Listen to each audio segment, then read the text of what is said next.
Bueno, continuamos avanzando entonces. Mientras podamos avanzar, lo vamos a hacer. Así que vamos con lo que es vesícula y vías biliares. ¿A qué se refiere lo de los estudios radiológicos contrastados, como estamos viendo? Cuando son en estructuras planas, en estructuras blandas más bien, generalmente hacemos con contraste. Yo creo que ya han visto contrastes en lo que es la asignatura de contrastes prácticamente, donde tienen que ver este tipo de contrastes que vamos a utilizar para hacer estos estudios, ¿no? En lo que se refiere a las partes y medidas de la vesícula biliar como recuerdo anatómico, generalmente esto vamos a hablar que presenta tres partes. Estas partes son el fondo o fundus, que ocupa la parte más voluminosa de la vesícula biliar. Esto va a medir 3 a 4 centímetros aproximadamente. Está relacionado con la pared abdominal anterior. Además del cuerpo que está adherido al hígado y se dirige hacia arriba, atrás, a la izquierda y se encarga de almacenar la bilis. Todo este espacio que estamos delimitando es parte de lo que es el cuerpo de la vesícula biliar. Además tenemos el cuello, que es la parte más angosta. Dicen, algunos libros registran y dicen que tiene forma de S, el fondo de la vesícula o el cuello de la vesícula biliar, que está adherido a al hígado. Se continúa con el conducto cístico. El conducto cístico es a manera de espiral. Este conducto cístico, a medida que vaya desembocando, va a continuar con las partes superiores. Este conducto cístico mide apenas 3 a 4 centímetros aproximadamente y tiene un calibre hasta de 1 a 2 milímetros. Esto se va a juntar con lo que es el hepático común, hepático derecho, hepático izquierdo, para formar lo que es el hepático común, que aproximadamente va a medir entre 2 a 3 centímetros de longitud. ¿Ya? 2 a 3 centímetros de longitud. Para por debajo continuar con el colédoco. Este va a continuar midiendo 4 a 7 centímetros y en el punto donde se une este colédoco con el conducto de Wilson que viene del páncreas y terminan en la ámpula o ampolla de Vater. Esta va a tener forma de embudo, con la parte más angosta en la parte más que está en contacto con la luz del duodeno. En este caso, con la segunda porción del duodeno. Está muy relacionado. Este es importante porque necesitamos vaciar todo el contenido que viene de la vesícula biliar, del hígado, como también del páncreas. Es importantísimo la permeabilidad. Nosotros vamos a estudiar básicamente a estos órganos que van a estar relacionados con estos órganos de excreción. Todos los focos de cuadros inflamatorios, cualquiera sea, ya sea a nivel del apéndice, a nivel de la vesícula biliar, en cualquier sector, todos los focos de cuadros inflamatorios regionalizados, localizados, como por ejemplo la apendicitis, la colecistitis, pancreatitis, vienen seguidos generalmente de hilio, de un proceso de infección, además de la formación de litos como estamos viendo en la radiografía. Todo esto ya habíamos visto en lo que es abdomen simple, simplemente como recuerdo, se los está poniendo en esta región, ¿no? ¿Qué elementos habíamos visto que van a formar y van a ser visibles en radiografías simples? Además que van a producir seguido de hilio y leve o distensión forzada a nivel del intestino grueso. delgado. También como recuerdo anatómico habíamos visto que el páncreas mide entre 15 a 20 centímetros por 4 centímetros de ancho, 2 centímetros de altura y aproximadamente va a pesar 70 gramos. El páncreas es un órgano que va a ser reconocido por su gran importancia. El páncreas, si se enferma, generalmente no produce fácilmente lo que son los aspectos clínicos para resaltar.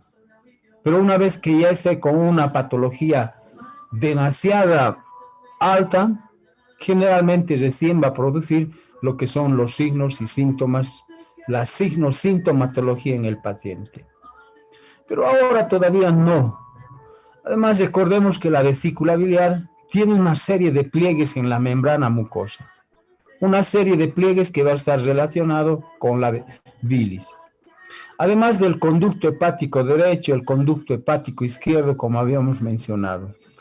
La serie de pliegues que va a tener este conducto. Ese conducto que va a tener una serie de pliegues en espiral que retardan el descenso de la bilis. Además del conducto hepático común. El conducto biliar que van a estar relacionados con el conducto de Wilson, como habíamos visto ya. ¿Qué es la colecistografía? La colecistografía es el estudio contrastado de la vesícula biliar. La colecistografía, como estudio contrastado de la vesícula biliar, generalmente se denomina colecistografía o prueba de Graham-Cole. ¿Cuáles son las contraindicaciones? Sus contraindicaciones principales son el embarazo, la insuficiencia hepática, es decir, que tenga procesos patológicos a nivel del hígado, la insuficiencia hepática prácticamente, la mucha sensibilidad a los yodo y otros órganos que generalmente van a formar parte de lo que es este tipo de estudios, ¿no? De la base de los contrastes que van a formar parte de este tipo de contrastes. La dosis total para el adulto es de 3 gramos de sustancia activa de contraste. Ya puede ser Telepaque o Biloctin. De 8 a 12 horas antes del estudio se va a proceder a hacer las siguientes tomas. Esto va a consistir en tomar 12 pastillas en 2 tomas. 12 pastillas en 2 tomas. ¿Ya? Las 12 pastillas se las va a hacer en 12 tomas. Las primeras 6 pastillas se toman 12 horas antes del estudio o del examen a hacer. Y la segunda toma se la hace a las 6 horas antes del estudio. Si el paciente, al ser examinado a través de una placa radiográfica, se ve o se dice que no está pintado o teñido la vesícula biliar de contraste, generalmente se procede a dosificar nuevamente. Esta prueba ya no se llama de Graham-Cole, se llama la prueba de Salman. Pasa a tomar ese nombre como la prueba de Salman. Y consiste en tomar ya no 12 comprimidos, sino 6 comprimidos cada 6 horas, es decir, un total de 18 comprimidos que se va a tomar por parte del paciente. La colecistografía también se puede hacer o administrar contraste de forma intravenosa. ¿Qué vamos a administrar? Biligrán y biligrafina. Se introduce esto ya no 12 ni 18 horas antes. Se introduce 1 hora antes y se procede a hacer el estudio contrastado. ¿Qué cantidad? 10 centímetros cúbicos. Como vemos en la imagen, podemos ver la vesícula biliar pintado dentro de una superficie que crea una densidad radiológica metálica. Esta densidad radiológica, gracias al contraste, nosotros podemos ver el contenido de la vesícula biliar. ¿Qué vamos a evaluar? Que tiene que ser homogéneo, que toda la superficie de la vesícula biliar tiene que ser homogénea. No puede ser como vemos acá en esta otra imagen. Existen densidades menores que la densidades menores que la del contraste. Parecerían densidades aéreas, pero no, son cálculos solitos que están saliendo, ocupando un espacio en medio del contraste. Claro, tiene menor densidad radiológica. Por lo tanto, parecería que existieran burbujas de aire inclusive a las proximidades del contraste. En esta otra imagen también vemos, si nosotros comparamos esta densidad radiológica con los arcos costales, parecería que tendría la misma densidad radiológica que el arco costal. Habíamos dicho que referente es el arco costal para hacer comparativas si existiesen nódulos, cálculos, lictos en esta región. Son diferentes los aspectos o la forma que van a tomar los lictos dentro de la vesícula biliar. Unos son así como estamos viendo acá, ¿ya? Unos son así como estamos viendo en la imagen. Otros son con densidades aéreas mucho más, o adquieren la forma de la vesícula biliar. Otros se llenan todo el cuerpo, ya sea el cuerpo, el fondo, y cubren toda la vesícula biliar. Es decir, se llenan de cálculo que parecería ser único, es decir, un solo cálculo. Tienen el aspecto de ser un solo cálculo en toda la vesícula biliar. En este lado izquierdo, en esta imagen, vemos una serie de puntos calcificosos, dependiendo también al proceso. Cuando existen puntos calcificados, podemos denominarlos, si son muy diminutos, normalmente ya no decimos que es un vaso biliar, ya no un cálculo, o es un proceso de formación de un cálculo, el vaso biliar. Se va a formar parte de lo que es ese cálculo. ¿Cuál es el aspecto radiológico que va a adquirir este conducto cístico? Este es el conducto cístico. En una radiografía siempre hay que aprender a diferenciar lo que son los elementos que van a formar parte de los conductos o vías biliares, además de la vesícula biliar. La ubicación, tamaño, forma que habíamos visto tiene que ver mucho con la vesícula biliar. De longitud, ¿cuánto mide la vesícula biliar? Si está aumentado, la pared, ¿cuánto de pared va a medir? El fondo del duodeno, el cuello, ¿cuánto de pared va a medir? Además, el aspecto clásico es la del duodeno, que va a formar, que nos da a entender que ha habido pasaje de contraste a través del colédoco. Ya a través del colédoco ha habido pasaje de contraste y ha llegado contraste al duodeno. Esa es buena señal cuando nosotros estamos haciendo o estamos evaluando este estudio. ¿Cuáles son las contraindicaciones? Decíamos en principio, antes que se me vaya. El embarazo, insuficiencia hepática, hipersensibilidad al yodo y otros elementos. ¿Cuál es la principal contraindicación? La principal contraindicación es que tenga la vesícula biliar cálculos. Porque imagínense un cálculo que mida aproximadamente 2, 3 milímetros o a veces 5 milímetros en los que puede llegar a distenderse los conductos intra y extrahepáticos, además del conducto cístico, hasta llegar al colédoco. Medio centímetro, un cálculo de medio centímetro va fácilmente a recorrer todo el trayecto. Todo el trayecto va a recorrer hasta llegarse a enclavar en la ámpula de váter o la ampolla de váter, que tiene aproximadamente 1 milímetro de salida, va chorreando en forma de suero. Cuando nos ponen suero, vemos que cae gotita a gotita el contenido de la bilis. Cae gota a gota. Asimismo, aquí tiene que descender. La parte más angosta, más estrecha, es prácticamente esta. ¿Ya? Esa es la parte más angosta, más estrecha, en la que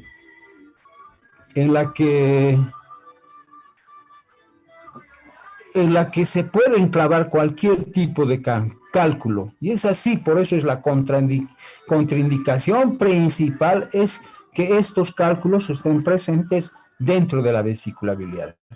Por eso ahora ya no se prefiere hacer colecistografía, se prefiere hacer una ecografía que nos va a dar mucho más datos que una colecistografía. Pero en realidad la funcionalidad, la dinámica, las contracciones que va a tener, el peristaltismo que va a tener la vesícula biliar, no podemos evaluarlo con ecografía. Pero sí hay otros aspectos que sí podemos evaluarlo gracias a la ecografía. ¿Ya?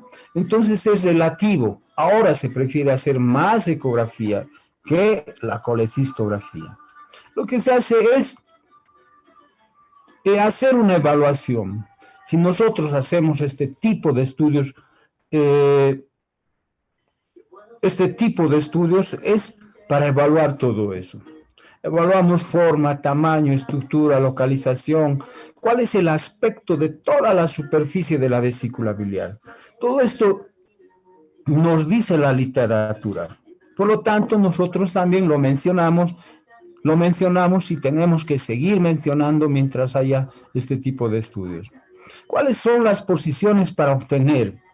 La posición oblicua posterior derecha, oblicua anterior derecha o oblicua anterior izquierda. ¿Dónde está ubicado el hígado y la vesícula biliar? Es en el lado derecho del paciente. Por eso siempre oblicua posterior derecha, oblicua anterior derecha o en Trendelenburg. Hacemos la radiografía, prácticamente una 18x24 es suficiente. Y hacer la medición. Si no encontramos en la primera radiografía el contraste o decimos que no ha pintado, como nos relacionamos, o no hay contraste en la vesícula biliar, puede que el paciente lo haya vomitado. O puede que el paciente no haya tomado. ¿A quién le gusta tomar 18 comprimidos? El paciente puede que lo haya vomitado o no haya tomado de hecho los comprimidos. Que no llegó el contraste por alguna obstrucción.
Ya hacia afuera está relacionado con la piel del paciente. Ese es el cuadrante de Beclerer que nos sirve para centrar y obtener las imágenes radiográficas. ¿Cómo tiene que ser el contorno? Los bordes de la vesícula biliar. Lisos, homogéneos, regulares. Liso, homogéneo y regular. ¿Cuál es la densidad en toda la superficie que tiene que presentar la vesícula biliar? Tiene que presentar una densidad homogénea.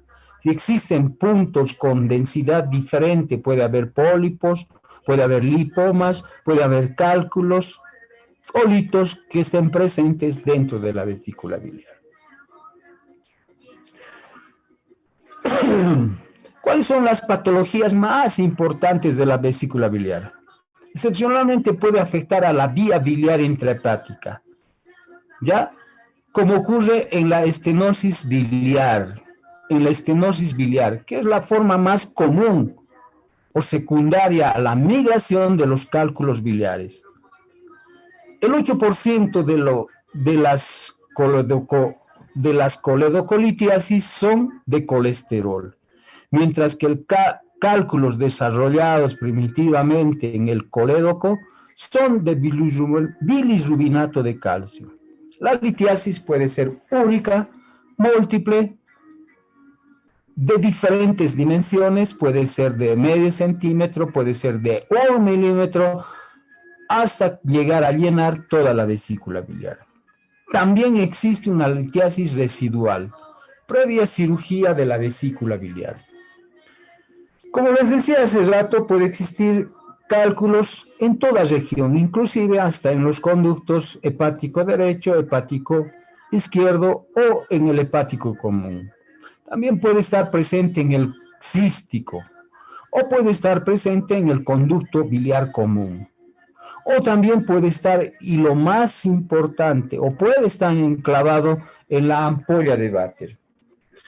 Acá tenemos dos vías de excreción. La del páncreas tiene dos vías de excreción que van a estar relacionados con este conducto. Con el conducto accesorio de Santorini también, que puede llegar a excretar. Pero el más importante es este, la ampolla de Vater, o carúncula mayor o carúncula menor. Son las dos vías de excreción o de vaciamiento que va a llegar al duodeno. Si existe un elemento que va a estar obstruyendo acá, baja la bilis por el conducto cístico o por el colédoco. Baja la bilis y si no sale la bilis de manera normal, lo que hace es pasar al conducto de Wilson. El conducto de Wilson el páncreas genera enzimas que activan también a la bilis, o se activan más bien con el contacto con la vesícula biliar. Lo que va a hacer es crear la quemadura pancreática. Crea la quemadura pancreática, por lo tanto el paciente va a sufrir pancreatitis. Con pancreatitis en 2 o 3, a lo sumo en días, el paciente ya va a llegar al cajón si no es atendido de manera pronta y atenta ese paciente. Con un diagnóstico certero, violento, rápido tiene que ser el diagnóstico. ¿Para qué? Para la atención correcta de ese tipo de pacientes. Los cálculos pueden ser provenientes de colesterol o compuestos de colesterol. Los cálculos de colesterol difícilmente vamos a ver en la placa radiográfica, a no ser que tengan compuestos de calcio. ¿Ya? Los de bilirrubina también, a no ser que tenga compuestos de calcio, lo vamos a ver en una radiografía simple. El comportamiento de los cálculos de la vía biliar pueden seguir distintos caminos. Pasar al duodeno, gracias a Dios, podrían tener una dimensión, los cálculos o los líquidos, en el que fácilmente podrían pasar al duodeno. O permanecer asintomáticos dentro de la vesícula biliar. Se pueden quedar en la vesícula biliar y por años el paciente se hace radiografía, ecografía, su cálculo sigue ahí. O flotar en la vía biliar, o estar movible, o enclavarse en la vía biliar, sobre todo en la parte distal. Esos son los comportamientos más que se van a producir en los cálculos. ¿A qué se refiere la prueba funcional de la vesícula biliar o prueba de Boyden? Generalmente a la ingesta de elementos colecistoquinéticos como el sorbosan. ¿Cuál es el efecto que va a producir el sorbosan? Va a producir movilidad, vaciamiento de la vesícula biliar. El efecto va a ser la contracción de la vesícula biliar. Aumenta el peristaltismo para vaciar en 30 minutos. Generalmente hacemos a los 30 minutos las radiografías. Este tiene que vaciarse a los 30 minutos el 25% de su contenido. El 50% a la hora, el 75% a las 2 horas y estar sin contenido ya de contraste, la vesícula biliar a las 4 horas. Esa es la prueba funcional de la vesícula biliar. Se refiere al trastorno del tono y de la kinesia. Kinesia es sinónimo de movimiento. La hiperkinética, cuando a la media hora una vesícula es hiperkinética cuando a la media hora evacúa más del 25% de su contenido. Es hipokinética cuando esa vesícula biliar, pasada las 4 horas, no ha vaciado nada de su contenido, o a las 24 horas inclusive mantiene todavía contraste esa vesícula biliar, es hipokinética. Las alteraciones del tono. Si nos referimos al tono, es similar a un globo. Yo hago una comparación con un globo. Si nosotros hacemos el inflado de un globo, en varias oportunidades lo desinflamos, ese globito va a quedar con las paredes distendidas. Va a quedar distendido esas paredes del globo. ¿Ya? Asimismo, la vesícula biliar también puede aumentar o disminuir, en este caso, el tono muscular que va a estar formando la vesícula biliar. Disminuye el tono de la vesícula biliar, por lo tanto, una capacidad de 30 centímetros cúbicos de dimensión como es la vesícula biliar, esa es la capacidad que tiene la vesícula biliar, de contener 30 centímetros cúbicos. Una vesícula es hipertónica, es una vesícula pequeña. Una vesícula hipotónica es una vesícula grande.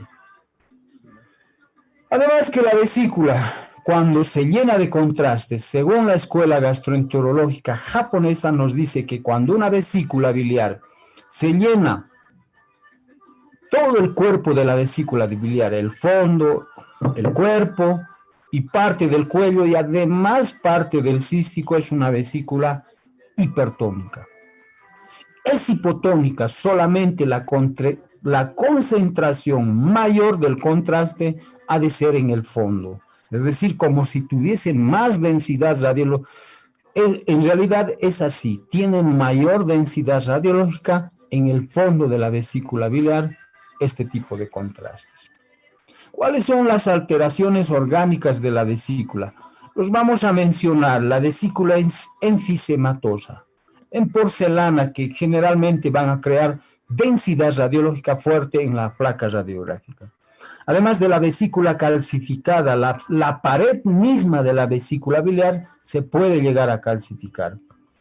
Los cálculos presentes dentro de la vesícula biliar: procesos inflamatorios, colecistitis, procesos degenerativos, colecistosis, procesos neoplásicos o tumores que van a estar presentes en la vesícula biliar. Las litiasis radiotransparentes están constituidas por colesterina. Los radiopacos constituidos por bilirrubinato de calcio. Esas son las que vamos a ver en nuestras placas radiográficas. Los cálculos mixtos también visibles por bilirrubinato y por colesterina, que van a ser prácticamente permisibles o visibles a la placa radiográfica simple. Pero también con contraste podemos dilucidar fácilmente este tipo de cálculos. Las alteraciones en porcelana. Una vesícula puede llegar a completar o tener el aspecto calcificado, el aspecto de porcelana, por eso se llama vesícula en porcelana.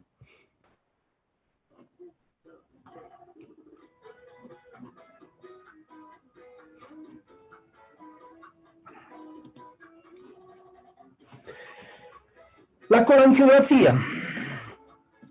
La colangiografía puede ser intraoperatoria, preso. La colangiografía es el estudio contrastado de las vías biliares. Hace rato hemos visto el estudio contrastado de la vesícula biliar específicamente. Ahora la colangiografía puede ser preoperatoria, colangiografía oral, colangiografía intravenosa, colangiografía transhepática percutánea, colangiografía intraoperatoria, colangiografía técnica que ha sido creada por NIRISI, la colangiografía posoperatoria que es a través del tubo de Kerr. O también puede ser la colangiopancreatografía endoscópica retrógrada. Todo este tipo de colangiografías va a depender de la administración del contraste. ¿Cómo se administra el contraste al paciente? ¿A través de dónde? Si es a través de la vía oral, de la vía intravenosa, si es transhepática. Referentemente ha tomado el nombre esta colangiografía, que es el estudio de las vías biliares, además del colédoco, de los conductos y el duodeno. Esa relación, esa funcionalidad, esa dinámica vamos a estudiar. La colangiografía preoperatoria, la colangiografía intravenosa, se pide al paciente colecistectomizado estudiar la vesícula biliar. Es decir, colecistectomizados, pacientes colecistectomizados que han sido retirados la vesícula biliar. Si se retira la vesícula biliar, recién se hace la colangiografía intravenosa. La colangiografía intravenosa se pide en pacientes no colecistectomizados, es decir, que no se ha retirado todavía la vesícula biliar. También se hace cuando la técnica oral no logra teñir la vesícula biliar, o cuando el paciente ya ha vomitado o tiene diarreas, o no puede retener el contraste. Antes de administrar el contraste, tomamos una placa radiográfica para examinar la zona donde esté presente la vesícula biliar. Luego se inyecta el contraste de 30 minutos después, también se puede hacer por vía oral. Se toman radiografías oblicuas, la colangiografía percutánea, transparieto-hepática. Generalmente la colangiografía percutánea se hace a través de la piel. Se calcula a través de la piel para hacer la activación del contraste, que es con una aguja larga. La colangiografía percutánea transparieto-hepática se hace con la aguja de Chiva, que generalmente tiene que llegar al conducto hepático común para hacer el vaciamiento del contraste. ¿Cuáles son las complicaciones que podría tener? Son las hemorragias, las colangitis, la septicemia y el neumotórax. Esa es una aguja de Chiva que se va a introducir a través de la piel del paciente, de manera directa. La colangiografía intraoperatoria o técnica creada por Nirisi. Esta colangiografía se hace en pacientes colecistectomizados, en pacientes en el que se ha retirado ya la vesícula biliar. Y una vez retirado la vesícula biliar, queda un muñón del colédoco o del cístico.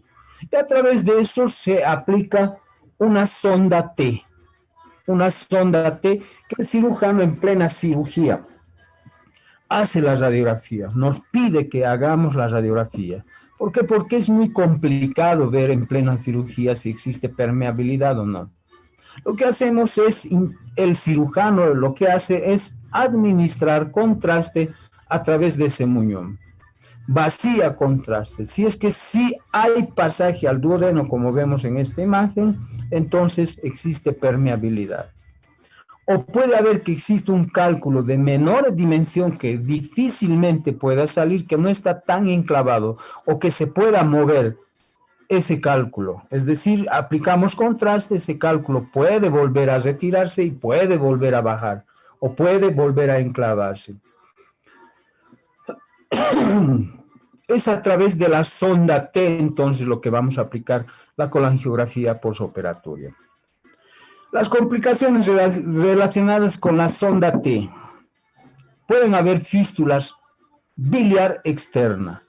Es la salida de una cantidad significativa de la bilis a través del drenaje externo. Bieloma es una colección de bilis habitualmente cercana a la zona de fuga biliar. La ascitis biliar es la acumulación de bilis con exudado peritoneal reactivo. La bacteriemia asociada con la zona T, que se crean bacterias alrededor de la sonda T, que es un que es engomado. La consistencia de la sonda T es engomada. La peritonitis biliar, el vaciamiento de este tipo de químico que generalmente que puede producir la peritonitis biliar. Lo que hace el cirujano es cerrar la herida del paciente. Una vez que cierra la herida del paciente, puede dejar una cánula que está dirigida hacia afuera. Y nosotros nos fijamos en esta imagen, en este círculo que está mostrándonos, está mostrando una zona de menor densidad radiológica. Esa zona de menor densidad radiológica está creada de menor densidad radiológica que la del contraste, está creada por un cálculo. Existen obstrucciones, se produce obstrucción parcial, es decir, que ese contraste o ese lito puede moverse en el momento de vaciar contraste, pero vacía todo el contraste y vuelve a encajarse y obstruir la vía. ¿Cuáles son los signos generalmente en el paciente? Si no hay salida de bilis, normal, el paciente va a cambiar de coloración, va a estar mucho más pálido, va a estar mucho más pálido ese paciente, ¿no? Se puede hacer con cirugía abierta también, se puede hacer por colangiografía retrógrado, por papilotomía endoscópica. Se puede retirar a través de cálculos. Se pueden retirar los cálculos. Lo que decíamos, la técnica de Mirici. Estos cálculos pueden ir horadando y llegando a perforar hasta llegar al duodeno. ¿Ya? O puede ser por una pared que vaya horadando y llegando a perforar.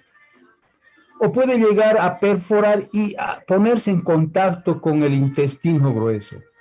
Si se pone en contacto con el intestino grueso una parte de este cálculo, fácilmente el intestino grueso mide como 3 centímetros a 5 centímetros.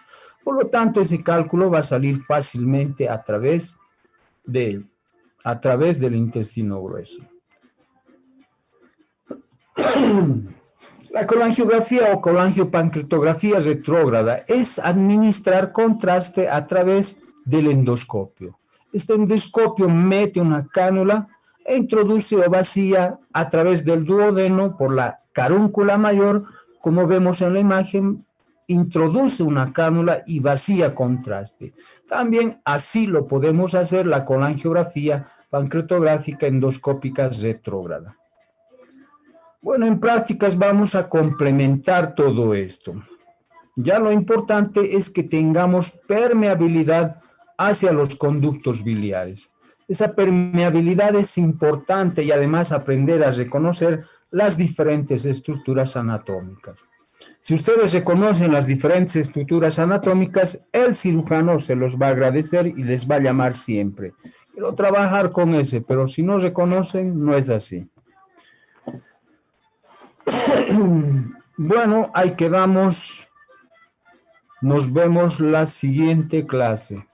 Gracias. Hasta la vista.